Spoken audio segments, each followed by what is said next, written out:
Hi, welcome to Classic Controllers. We're gonna be talking about Luigi Mansion for the Gamecube. But I thought I said no intros. Fine, I'll start doing intros. I'm gonna keep doing the intros. You know what?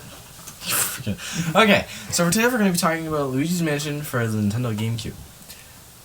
Which came out 2001, which is a launch title actually for the console. That is true. And honestly, I feel like it's not the best launch title in the world, but it's up there. It's a really good game. I would say it would be... I would say like a fifth, fourth category, maybe like third, because 64 came out as a launch title on the Nintendo 64, and then Breath of the Wild came out on the Switch. Are we Those talking are two Nintendo great launch titles? Or are we Nintendo. Okay. So I would say like third probably. Yeah. It's a really good game. And I played it when I was young as well, even though it wasn't in my As did I. But it's so much fun, although it's short. You can finish it in one afternoon. Although that's good, and then at the same time it's like, oh, well, okay, you know. Well, you can finish it in one afternoon if you know what you're doing. If you don't know what you're doing, it's an adventure. Yeah, I know what I'm take doing, time. so it's like an afternoon and I'm done. But it's such a good game, and I wish that they'd do a remake like they did with the 35th anniversary of Mario Bros. Mario's 35th anniversary. Yeah, that, like, something like that for Luigi. And then I'm pretty sure they might do a Zelda one as well. But anyway, we're not talking about Zelda, we're talking about Luigi. We're talking Luigi. about Luigi. Luigi, number one. Alright, Luigi. Yeah, so it came out on the GameCube, and it's a very unique experience, as in that since it's on the GameCube, there's a lot of stuff that they can do with it. For example, Rumble, that was new. Well, except the Nintendo 64 that had the Rumble pack, but yeah. So they designed the GameCube controller actually around Luigi's Mansion. The reason why the GameCube controller is the way it is because of Luigi's Mansion. Yeah. Originally, I don't think they were gonna have two sticks, but then Luigi's Mansion required it, so they inputted two sticks, the move stick and the control stick. What they were gonna do is they were gonna do the C stick in the top left, and then exactly. They were gonna be swapped, and the C stick was gonna be moving, and then the other stick was gonna be aiming. Well, yeah. But then it was gonna be reversed. Yeah. But then they realized moving is more important, so they did it the other way around. Yeah, or they swapped. They kept the button layout, but they swapped the sticks. And it was kind of uncomfortable. It would be really uncomfortable. Actually, the early designs of the controller would have been even worse because the C stick was tiny, even smaller. Oh yeah, than I saw that. It was really tiny, tinier than it is now. I feel like the GameCube controller though is one of the better controllers. Yeah, there's no argument there. And then, yeah, the game. I don't know. The game was really good. I like it a lot. I keep going back to it. So we seem to be kind of jumping around and finding a hard way to talk about this because this isn't rehearsed in any way. Yeah. How did you get introduced to the game? How did you find it? How did you start playing it? What did you think of it? This is a good story. When I was younger, I was getting babysat. Okay, and my parents come home one day, and then my dad's like, "Oh, can you get my wallet out of my bag, right?" Or my mom was like, "Can you get my wallet out of my purse?" And so I go to the purse, and I'm looking through it, and I find the Luigi's Mansion game. And I knew about this game because I watched, again, I'm going to bring this up again, Chugga Conroy. He played that game, and I really liked it. I'm like, "Hey, Mom, can you please, for Christmas or something, get me Luigi's Mansion?" And so one day I come home, I'll go through her bag, it's right there. And I wasn't not supposed to go through her bag. She asked me. So I grabbed it, I'm like, "Oh my god." And then I played it a bunch, and I still do. One thing that kind of bothers me though is I lost the case for it, which is really bad because the case is probably worth something. The case itself is. I love the case. I know. The only thing I hate about it is the spine art. It's just Luigi's Mansion in a basic font. Yeah. They should have put the Luigi's Mansion that font on the side. Yeah. But it's so good, and like the only problem is that since it's on such a small disc, it is hard for them. It was probably hard to fit anything on it. But what they did fit on was very well worth however much you pay for it. Well, nowadays that thing goes for a lot of money, like $400. Yeah, it's like $500, and I got it when it was like $20. Because I chummies. I got both. Yeah, secondhand used stores. So that seems very your way was very interesting. My way was that I had a lot of older games growing up, so that one was one of them. And eventually, my cousins also had a copy, and they started playing it. So I'm like, oh, cool, what's this game? Granted, they didn't have the memory card, so I could never get past the first hallway or two, but because I would run out of playtime. But then when I figured out I liked that game, I played the one that I had, and then I ended up completing the game a couple years later because I kept getting sidetracked by other games. Yeah, with me, when I get a game, I usually play it all the way through, or mostly the way through. I'm not very good at 100%ing games. I don't usually do that. I usually finish the game and whatever else I want to do. Yeah. And then that's it. I don't, because for me, 100%ing the game, it just isn't fun. It just doesn't, I don't know. Yeah, it's really fun. It's like, it wasn't very popular at the time, I don't think. No, it was not. I think it was overshadowed by other launch titles. Yeah.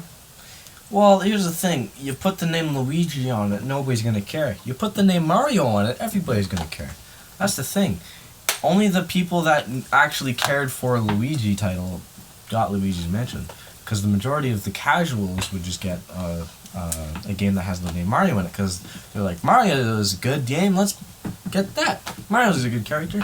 But Luigi's Mansion wasn't that liked in the beginning. So, anyways, so we're gonna talk gameplay here for a bit. So Luigi's Mansion is a first person shooter. Yeah, it is is an only player. It's a one player game that takes you going through a haunted mansion, which is why it's called Luigi's Mansion. Luigi won this somehow in a he somehow won this in a contest. Yeah, a contest that he never entered. Yeah, that sounds like an email scam. Yeah, but apparently he was looking for his brother, so he walked in. And then eventually, he gets in. Then he goes up and tries a bunch of doors, and then he finds Professor Egad for the first time. Professor Egad, and then he gets the poltergust, which is a play on words of poltergeist, which is another word for ghost.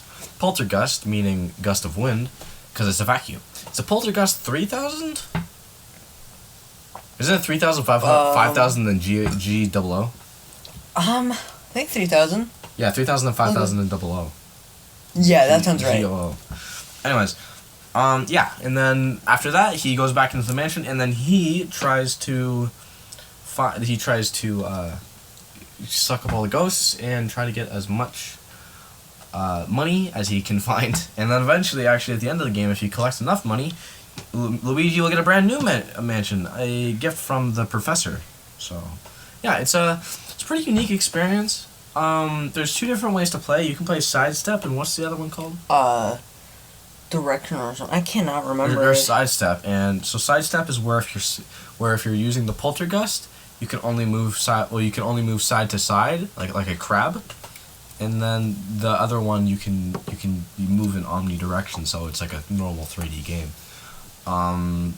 But it really works well with the GameCube controller because it was designed for the GameCube. So for example, the example of the control sticks, we talked about that, and the GameCube controller also offered a lot of different unique design choices that other consoles at the time didn't. So take the PlayStation and Xbox controllers.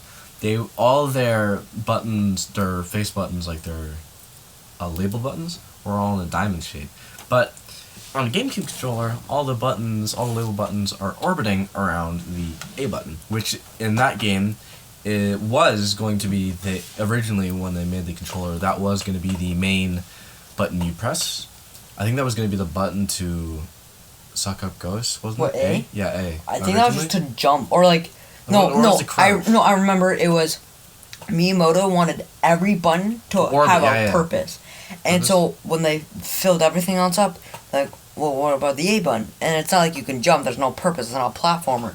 And so they're like, well, to reinforce the idea that you're looking for your brother Mario, we're gonna make that calling for Mario. Mario. And when you get hurt, it's like, Mario. He gets really scared and everything. Mm-hmm. Yeah. In my opinion, Luigi's Mansion is definitely worth a buy. It is definitely one of the better GameCube games. Do you have anything to add, Mason? Speaking of all the buttons, there was in test or not testing, one like a beta or alpha or whatever. They in Space World 2000 or whatever. They showed a demo off for the game, and this one guy that was playing it, he clicks Z or whatever, and since it didn't have the map What yet. is Z in the game now? It like has like the stuff you've collected. Right.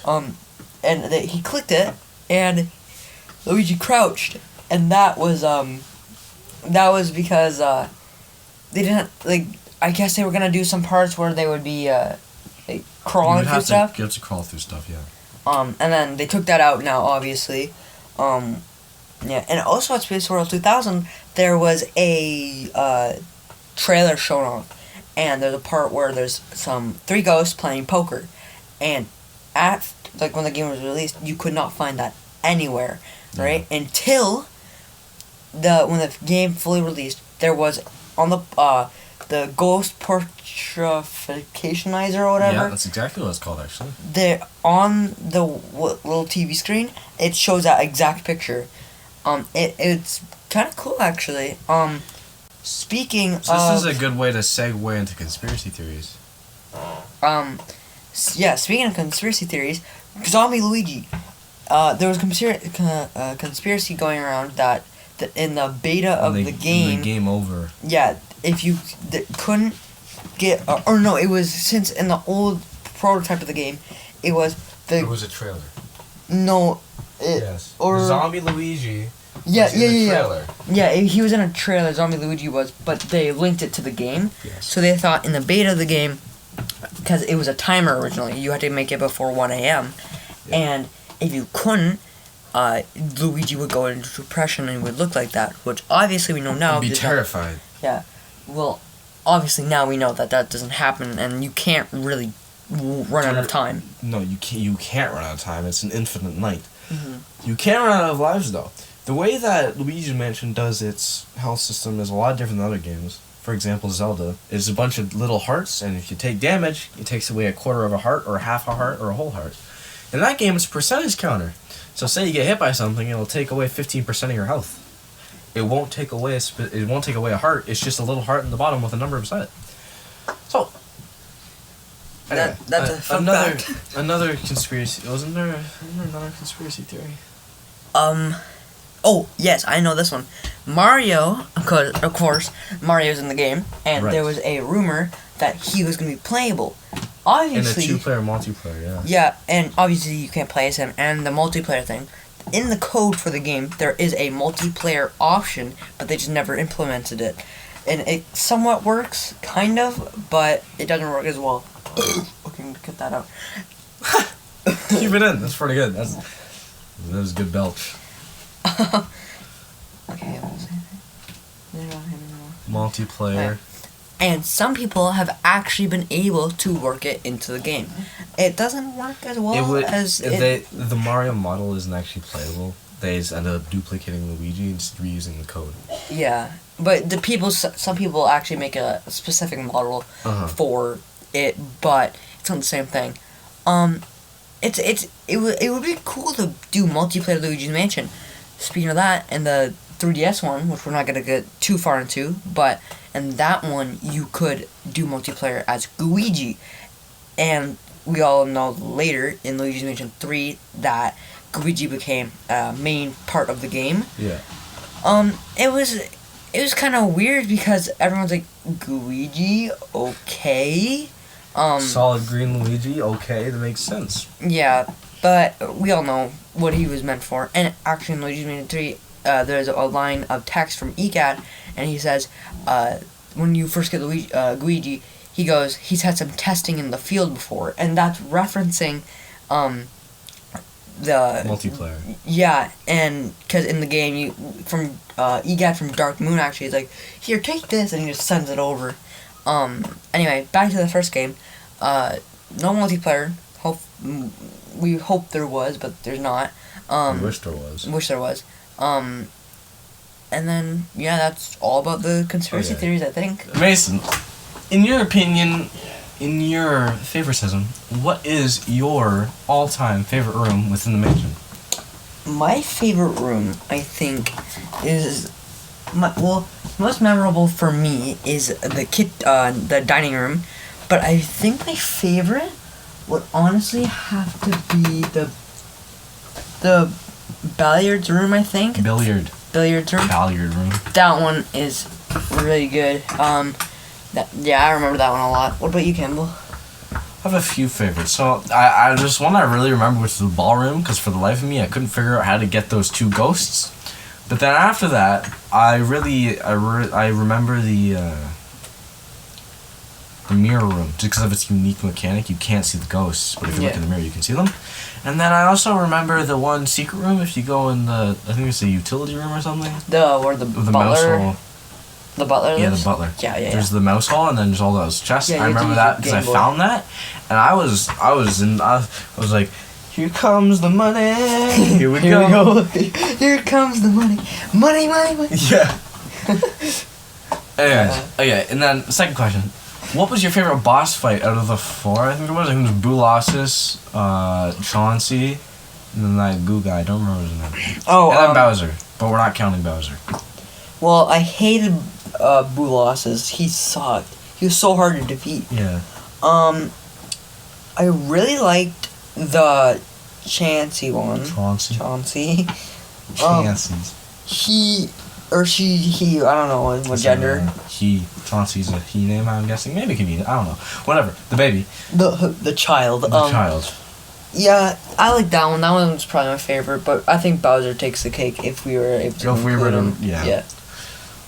I really found that the I'm not gonna lie, the Boolossus one, in my opinion, was my favorite. Probably because it was just really, like, I went into it blind. I didn't know what I was doing. Mm-hmm. I found it very unique, the mechanic, and I enjoyed it because I didn't have to. I mean, I had to run around, but it was a little bit interesting with the whole ice mechanic. I think it was ice in that. And yeah, I just like that one. I like the time where the lights went off. Yeah, the power outage. That was cool. Didn't you have to go down in the basement to flip a breaker or something? Yes, but there was a secret ghost that you could only get when the power was off. Yeah, wasn't it the uncle whatever? Yeah, did you ever get him? Yeah, he was in the closet room. Yeah. That mirror. Yeah. What was his name? Uncle something. I have no idea. But he was a very unique one because he didn't fight. Well, he did, but it wasn't like the other ones where he fought back. Also, he he didn't really know exactly where he was. You had to go look in front of every mirror to find him, because he likes to look at himself in the mirror. So basically, go see if you can find a mirror, and then come back and tell us when you find him. Well, he always spawns in that one room, always. Yeah, but when you go into a blind, it just says the description in front of a mirror. With power outage, there was a bunch of speedy spirits and stuff. That was kind of cool, I guess, how you can get them and try to get them again. I'm gonna cut this here. I can't remember what I was gonna say.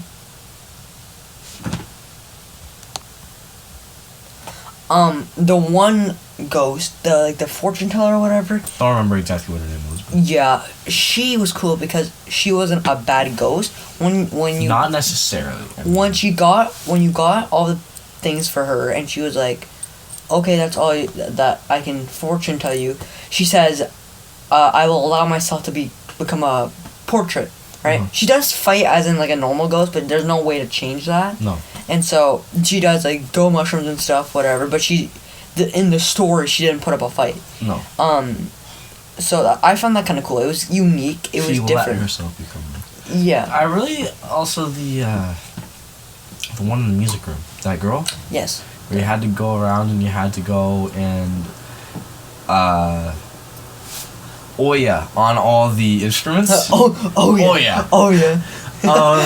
I get that. So you don't have to shake the instruments. You have to. You have to interact with the instruments, all the different ones, to make the Mario 3 theme song.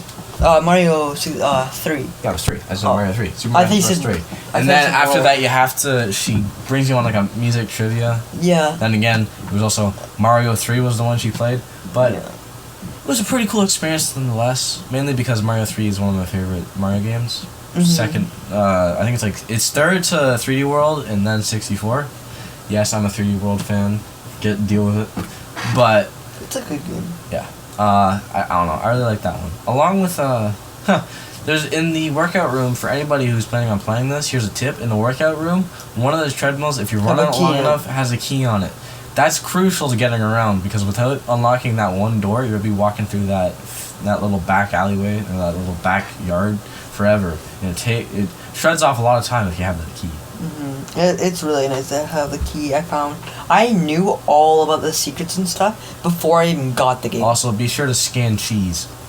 And with Chugga Conway too, he 100% the game. He shows you how to get everything.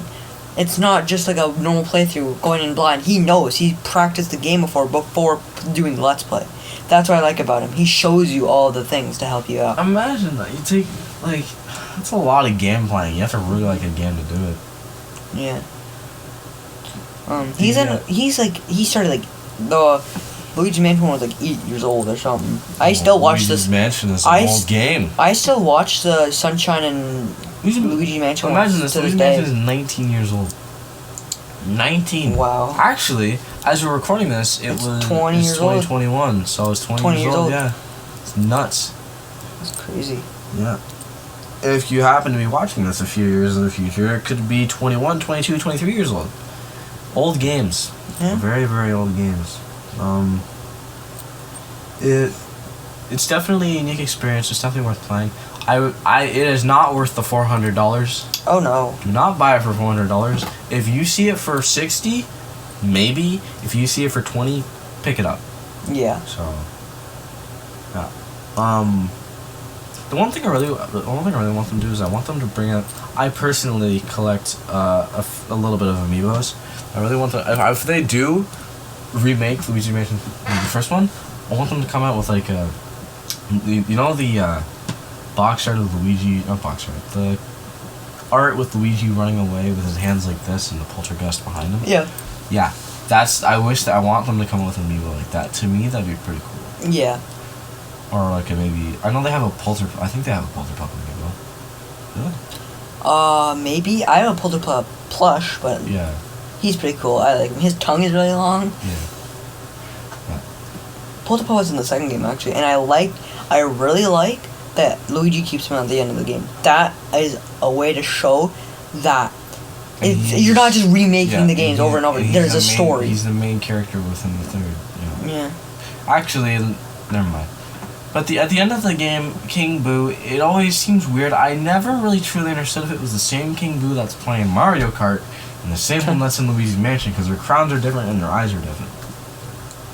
I never really understood that. I don't know if they're different or the same. I think they're the same. I think because Nintendo's very like, here comes the money, so it's like I think they would just make the same. They don't have much, in their own respective series. That point, like, King Boo wasn't in the game until Double Dash, which Double Dash came after Luigi's Mansion, and Double Dash. Well, King Boo was a pain in the butt, but the Double Dash remade King Boo's design took away the darker side, made him a little bit more lighter, like a little bit more bouncy, cartoony. But then when he was back in Luigi's Mansion 2, Dark Moon, yeah, his eyes were like he had the dark. same design. They didn't keep it as the bubbly kind that was in Mario Kart. It was the same design, and then the same thing. A couple of years later, close to a decade after Luigi's Mansion, or over a decade after Luigi's Mansion, and Luigi's Mansion 3, it was the same design. It doesn't it's just inconsistent. I don't know if one is the good version, one's the bad version, or one is the version before the other. I don't know. I just think it's inconsistency. That's all. Yeah, which Nintendo's normally good at, but it so happens that they weren't during this game. Yeah. Well, that's all we got for Luigi's Mansion 1. We might be doing 2 and 3 in the future. We don't know. But thank you for coming out and listening to our podcast again. They didn't go anywhere. This is going to be uploaded to a streaming service. Thanks for coming out to Thanks for coming out to our live stream within your own home. Yeah. Thanks for listening. We hope to have you back soon. Thanks for putting up with our shenanigans. Yeah, our boring shenanigans. Shenanigans. Anyway, thank you. Bye-bye. See ya.